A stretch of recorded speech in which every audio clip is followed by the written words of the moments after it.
అందరికీ నమస్కారం అండి.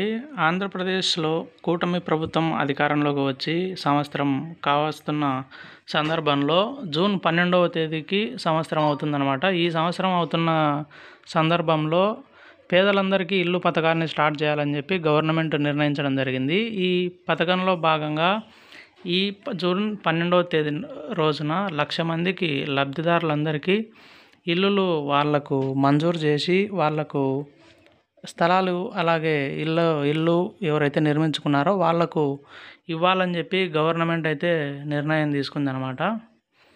అలాగే వీరు ఇంకొక హామీ అయితే ఇచ్చారు కదా, స్థలం ఎవరికైతే లేదో వారికి స్థలం ఇస్తామని చెప్పి.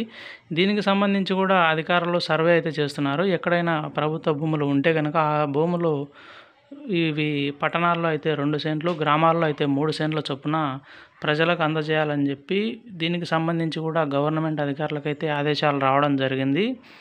ఈ పథకాన్ని కూడా వీరు గవర్నమెంట్ వారైతే తొందరలోనే అమలు చేసి లబ్ధిదారులందరికీ ప్రయోజనం చేకూర్చాలని చెప్పి గవర్నమెంట్ ఒక మంచి ఉద్దేశంతో ఈ పథకాలను స్టార్ట్ చేయడం జరిగింది.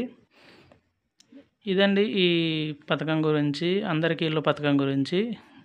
ఏవైనా డౌట్స్ ఉంటే కనుక కామెంట్ సెక్షన్లో మెన్షన్ చేయండి. Thank you.